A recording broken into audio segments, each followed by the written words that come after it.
Ayo. Suasana wis sepoi-sepoi no. Iya. Angin wis saya temercep. Iya. Mulai padha digerakke awake men saya men ketok padha kepenak. Iya. Ayo Mbak Orisa kepareng diaturake monggo jumeneng Mbak Orisa.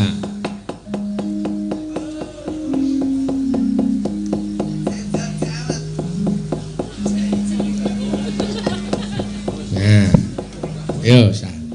Wis. Delok kowe ngadeg ngono ki rasane wis anget. Ha iya. Kok saged e? Lah ya wis suasanane iki tambah anget. Iya. Ayo diaturke tembang apa kangge mlipur para rawuh, para lenggah. Iya, para rawuh, para lenggah semene iki no. Iya. Pancen ya ora ketok, saka kene pancen ora ketok ning ayo nggone we kaya nonton bal-balan kok iki. Iya. Ana sing nang dhuwur, ana sing nang ngisor. Iya. Ayo ngaturke apa, Sa? Tandha mata nggih, Pak. Ya, sing kepenak nganggo di apa jenenge rada dijaipongke men rada suasanane men kepenak. Ya.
Matur sembah nuwun tanpa pepindhan. Ya.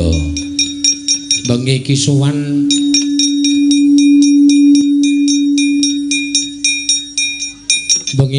ana ing Munthuk no. Ya. Eneng destinasi wisata ya kuwi Pintu Langit. Oh, Pintu Langit. Sing mapan ana ing Munthuk kene awak dhewe didhawuhi dening panjenengane para bapak-bapak saka Dinas Pariwisata supaya asung pasugatan ringgit purwa ana ing halaman destinasi wisata Pintu Langit kene, Mak. Ya. Kok kayane saka dalan durung patiya ketok ya, Mak. Lah iki memang durung digarap. Oh. Pancen durung digarap. Mengko nek wis digarap, wis ana kamanunggalaning para warga Munthuk saiyek saika praya niat padha gotong royong garap marang destinasi wisata Pintu Langit iki bakal apik ya. Wit saka kono tekan kene wis akeh banget taman-taman papan-papan wisata sing luar biasa. Iya pancen ya bener. Ngono ya nak ya. Mula iki saka Dinas Pariwisata asung pasugatan Ringgit Purwa iki supaya memberi semangat kepada warga Muntuk supaya ayo bebarengan garap marang pintu langit iki luwih becik lan luwih apik. Nek perlu papan-papan wisata liyane kae didadekke persaingan. Ya. Merga para wisatawan sesuk bakal liwat dalan iki lan yen prisa papane apik, papane becik mesti ya bakal padha mampir lan kuwi iso ndadekake apa jenenge iki kebutuhaning para warga bisa tercukupi. Ya. Aja duwe panyakra bawa sing elek dhisik, aja duwe panyakra bawa sing ora prayoga dhisik. Ya. Kabeh pancen butuh semangat, kabeh pancen butuh tenaga dienggo nggarap iki no. Ya. Ora mung tenaga ning ya rasa andarbeni marang pintu langit iki ya. Nek ora ana rasa andarbeni nek pintu langit terus wis apa anane kaya ngono kuwi ya mengko wisatawan sing bakal masuk ya ming sithik ya. Mula apa-apa kuwi digayuh saka sithik mengko bakal tekan gedhe. Nek linggarap bebarengan saka abot dadi enteng, saka angel dadi gampang. Niku nek digarap bareng ya kudu berdarah-darah sikik wani no ya.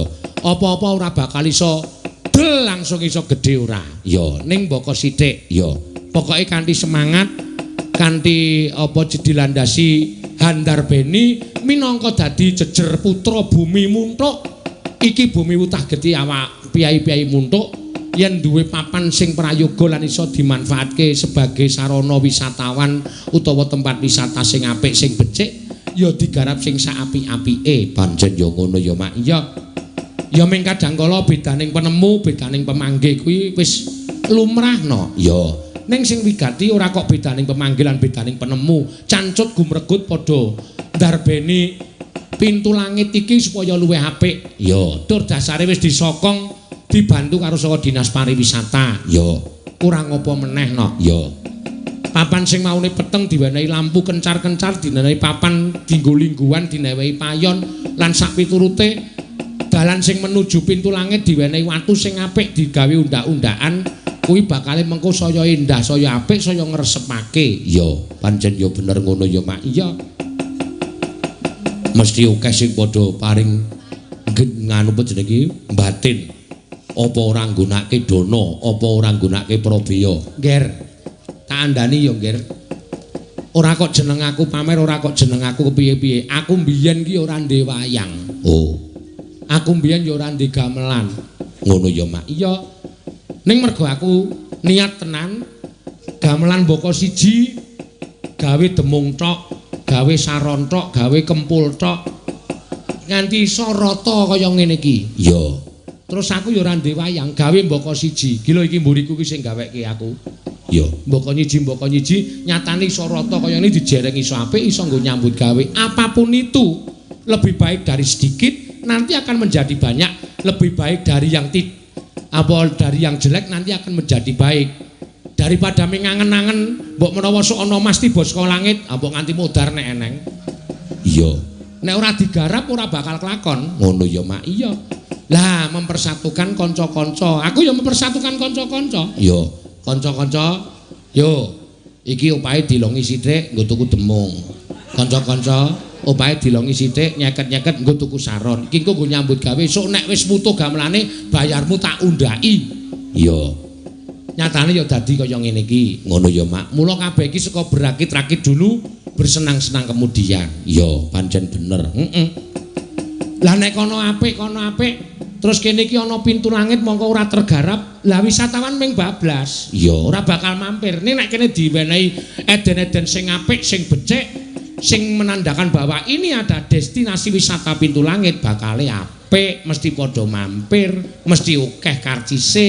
Nek akeh karcise, pemetu kampung bakale akeh. Tur nek engko rame, akeh wong dodol, ekonomine bakale mundhak. Iya, bener ya, Mak. Iya.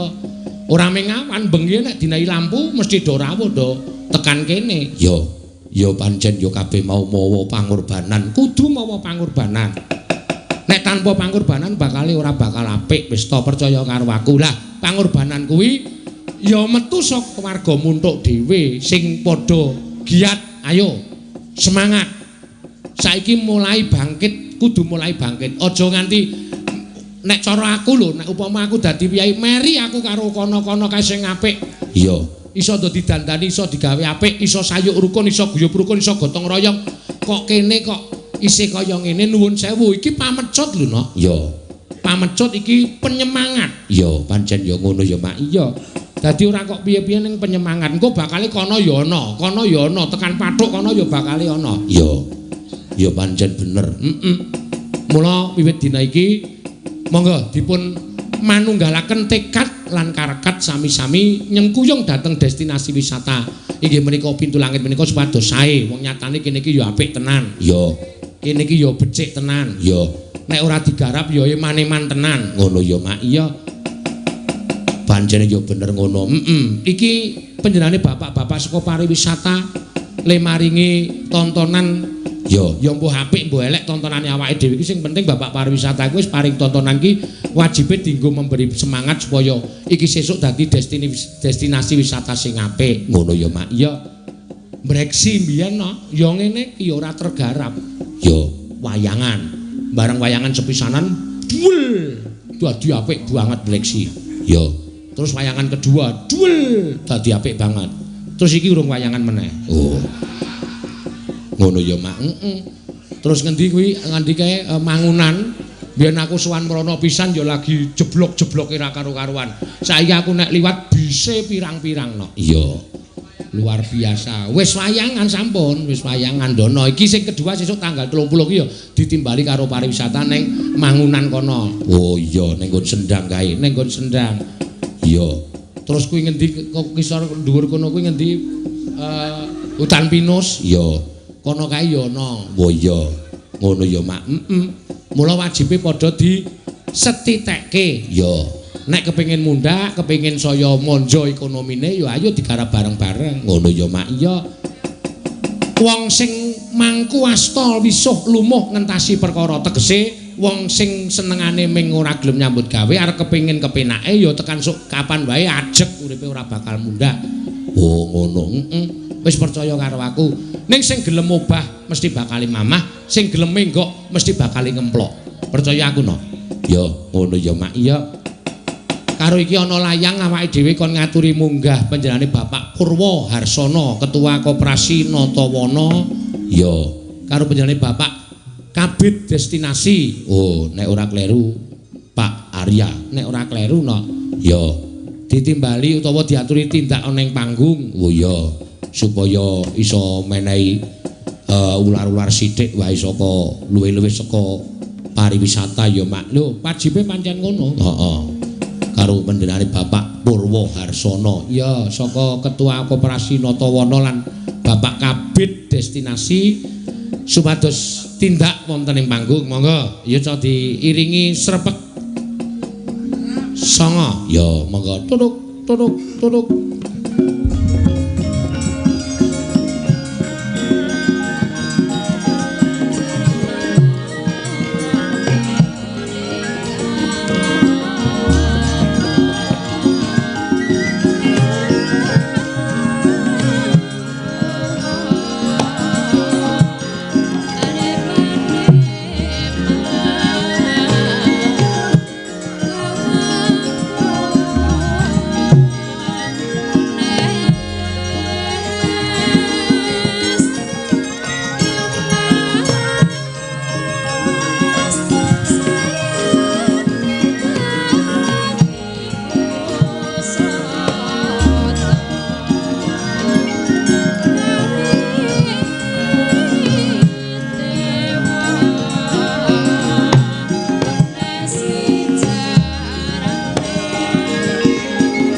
jumeneng Pak Arya mboten jumeneng menika dos pundi? Pak Arya iki sing jaketan iki sing ngagem jaketan iki iki sis ngundang aku ning pirang nggon wisata wae. Ya tau aku diundang ning Suralaya kono. Ya, dikon mayan ning Suralaya kono. Wah, pedhot. Wah. Dadi ora wayangan ming ndelok kebul tok kae ning rai. Mergo ning puncak gunung ya. Ning ya tak sendikani wong wis nyawiji Pak Arya. Nah, ngageme Pak Arya wah jan. Nggih, Mas. Mboten kitang seklimah kali kelimah panjenengan dipun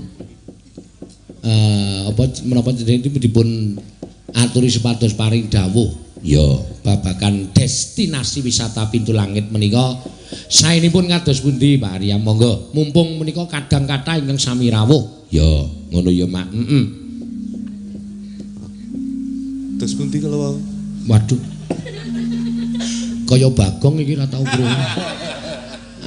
Napa destinasi wisata Pintu Langit menika saenipun kados pundi menika warga muntuk kathah ingkang sami rawuh monggo dipun paringi dawuh Pak Arya.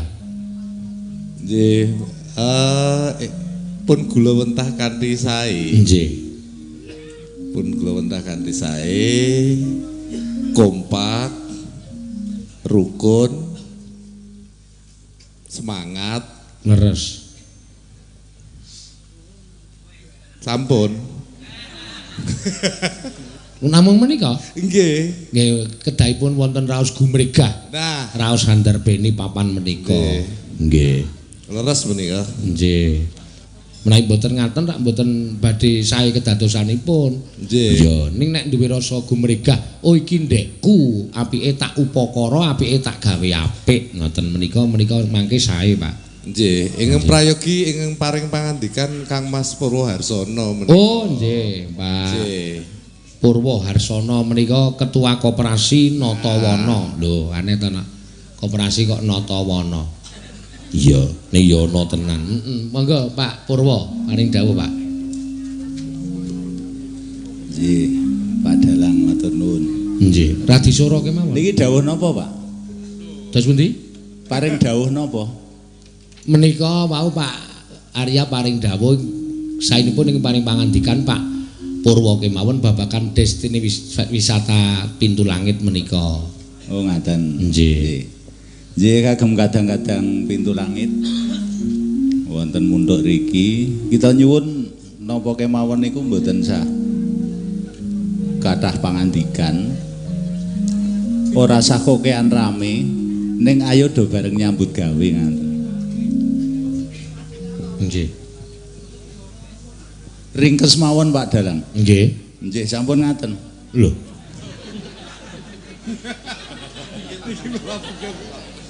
Jian. Tiwas le ngiringi srepek suwe banget. Ning ngendikan nggih. Paling baken kan ngaten to. Nggih, nggih. Mboten sak kokean rame ayo ndang tumandang nyambut gawe kan. Oh, ngaten. Nggih, nggih. Leres Pak nggih. Nek kokean rame niku mung mbrebeki. Ngaten nggih. Nah, nggih. Lho, nggih mergi kula piyambak kala wau nggih nyuwun pirsa Pak Dukuh. Lho iya, nyuwun pirsa ning kono aku dikon mandheg ning daleme Pak Dukuh sing ana rumah makan iki. Lah niki destinasi wisatanipun pundi? Lah mriko, Pak. Oh, kok peteng nggih mriko Pintu Langit. Lah teges menika kirang dipun garap rak ngaten to Pak Purwo. Oh, nggih, Pak. Tene dereng kok Pak niku. Oh, nggih, nggih. Bibar wayangan niku terus dimulai kok ini. Ibar wayangan iki. Nggih, enjang-enjang. Nggih, mugi-mugi gumregut. Kudulah ya piye to ya wong kene sesuk ya bakale apa jenenge tempat wisata iki akeh banget kok nok Mbecici. Ya. Nek lakone Bagong Duta niku nek sinden duta saged mboten niki. Napa? Sinden saged mawon waton nyawer. Ha iya. Apa-apa ki iso kok ya Mak nggih, Pak. Ha nggih nggih, matur sembah nuwun Pak Purwo namung menika pangandikanipun. Sampun cekap, Pak. Oh nggih, nggih Pak Arya nggih sampun cekap, Pak. Pak Arya badhe nambah niku. Napa Monggo, Pak Pak Arya? Sampun. Oh. Ya Pak Arya iki piyane ora tau gelem ngendikan akeh-akeh kok no. Iya.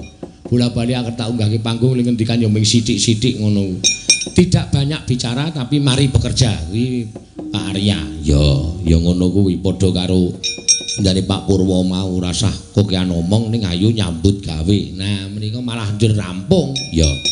Nek kokean omong malah njur ora rampung-rampung. Nggih. Nggih, matur suwun Pak Arya, matur suwun Pak Purwo. Ya, sampun kepareng minggah wonten ing panggung lan sampun kepareng paring pangandikan ingkang kathah sanget. Iya. Iya. Kowe jeneng munggah panggung ki nek ora siap kata-kata ki ya angel lho, Mak. Mulane kuwi kok ndekno kadang kala ana sing maido barang ning panggung ki gampang. Lah, monggo nggih. Ya iki Pak Arya. Kuwi sesuk neng mangunan sesuk ya nimbali awake dhewe ya saka Dinas Pariwisata no. Iya, ya wis dadi anu kok apa jeneng iki? Partner kerja. Ya mung bengi iki rada meriah. Meriahe nggo napa? Kowe nggawa sinden jan luwih saka biasane. 10 nganti nggone ora amot. Ha iya jane ya panggunge kurang dawa ning piye meneh wong kono wis jurang e. Iya. Jane goleke ondo wae marah apa-apa lho. Sindene plangkringke ondo malah beris. Iya. Londo dijojorke rono. Oh ya Mak. Karo iki ana nawala no. Nawala saka sapa? Saking pengelola wisata Pintu Langit. Oh ya, asmane sapa? Pak Mbah Tukimin. Mbah Tukimin ngripta apa? Ngripta sinom judule Pintu Langit.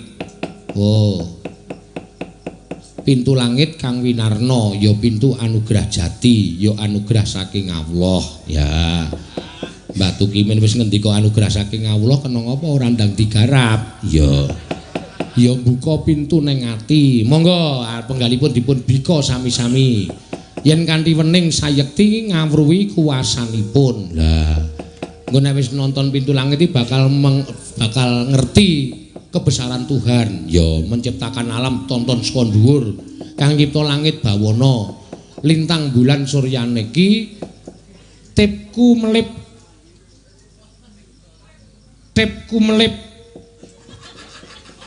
kutulan walang atok nyo wacanane nyo ayo kuwi sing ditembangke yuk pintu langit kang winarno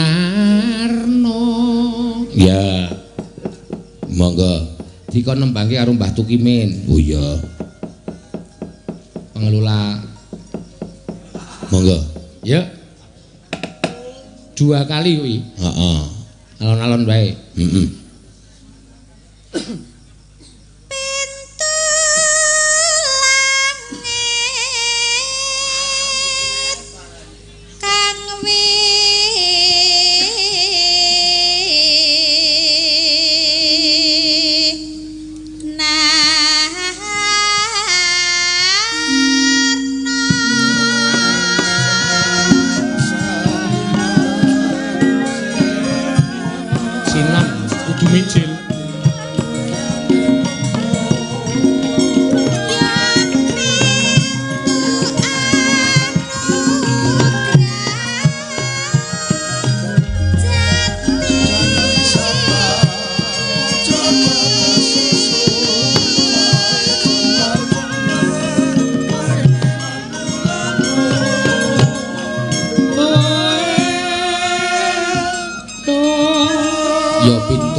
Terus, monggo Mbak Ayu.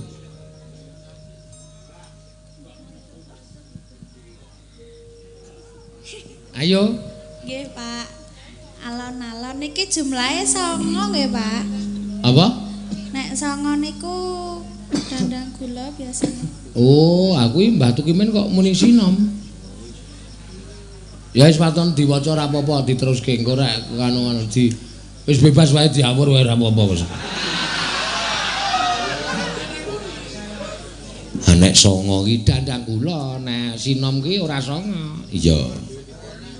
Pira kuwi diitung sik. Diitung sik soalé Mbah Tukimin mbok menawa ya le nyerat kleru apa piye.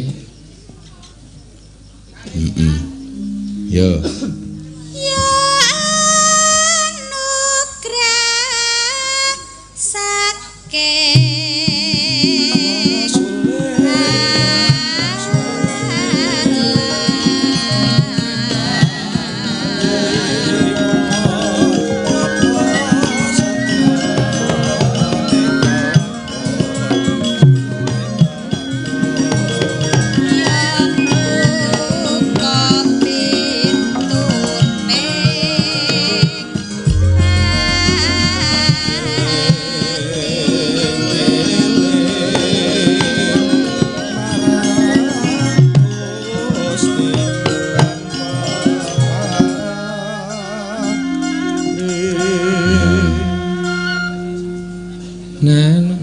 diwaca biasa wae.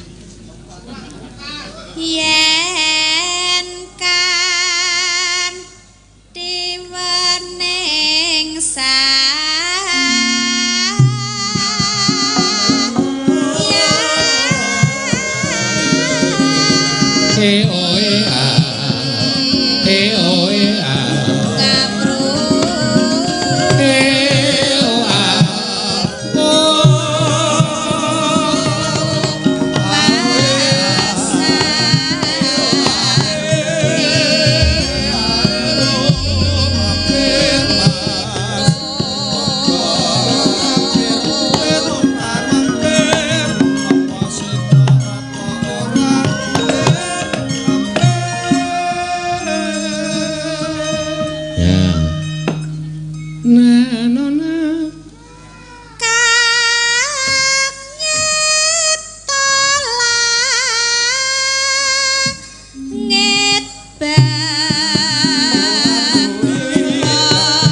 dintek-entekke.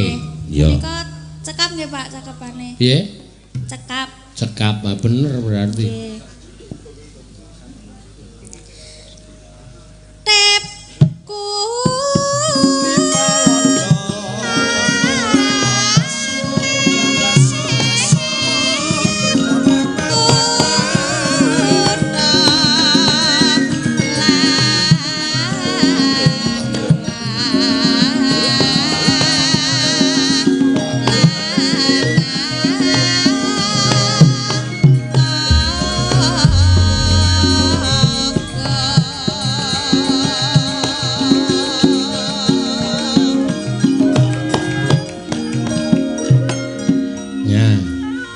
bait kedua ya mergo Mbatu Kimin ki le ngripta ya ora ming sembarangan ning ya nganggo dipenggalih nganggo dipikir tenan ya ngono ya Mak dinggo penyemangat para warga muntuk bab destinasi wisata Pintu Langit dina iya ya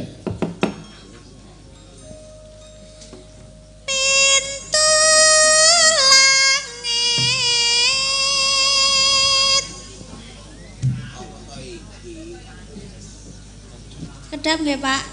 Memahami. Iya, tutup paling. Oh, nggih. Was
Matur sembah nuwun Mbah Tukimin sampun maringi cakepan sinom tentang destinasi wisata Pintu Langit. Wah, luar biasa. Menjenengane mesti baut nyang budaya ya no, mestine.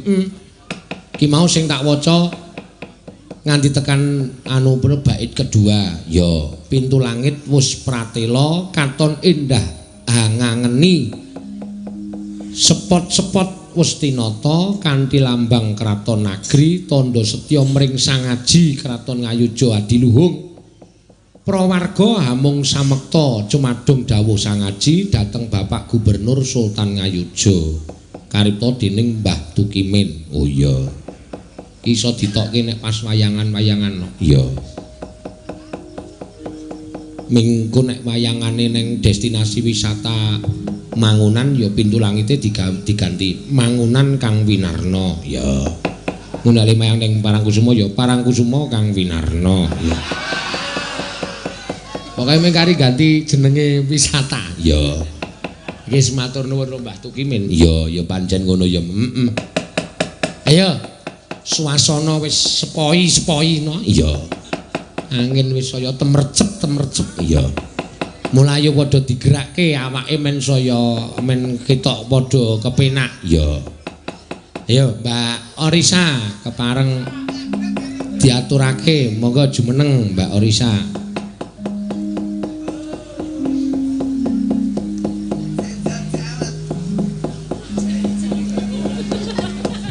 Nah. Yo sa. Wis delok kowe ngadeg ngono ki rasane wis anget. Ha iya. Kok saged e? Lah ya wis suasanane iki tambah anget. Ya. Ayo diaturke tembang apa kangge mlipur para rawuh, para lenggah. Iya, para rawuh, para lenggah semene iki no. Ya. Pancen ya ora ketok, saka kene pancen ora ketok ning ayo nggone we kaya nonton bal-balan kok iki. Iya. Ana sing ning dhuwur, ana sing ning ngisor. Iya. Ayo ngaturke apa sa? Tandha mata nggih, Pak. Ya, sing kepenak nganggo di apa jenenge rada dijaipongke men rada suasanane men kepenak. Ya. Tandha mata. Ya. Dibawani Mbak Orisa. Nggih. Memanise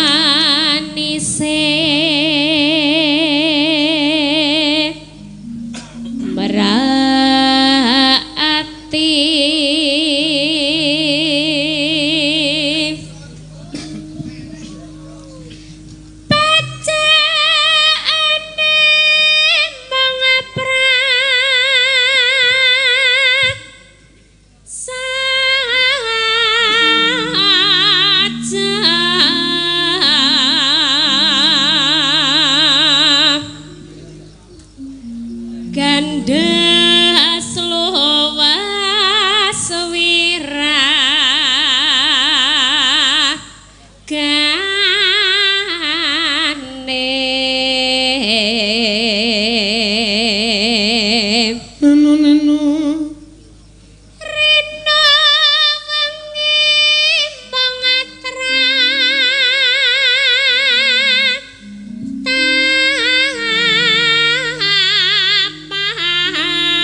muntang manting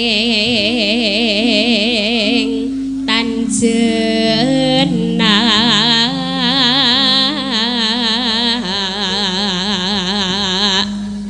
Lho kang masih rodoh wong bagus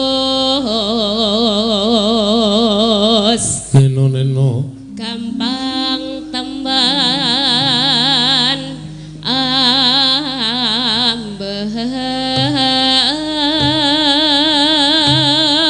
beda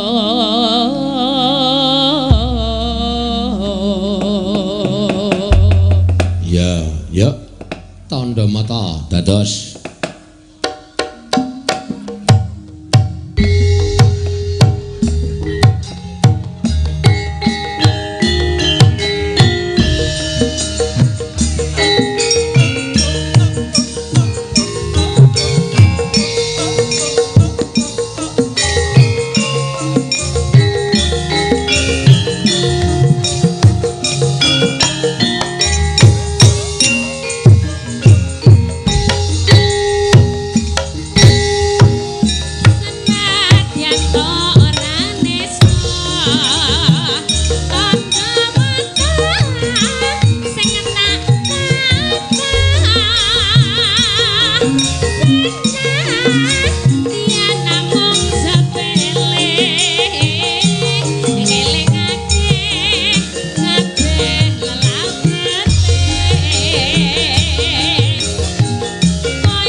trikel-trikel lehmu joget.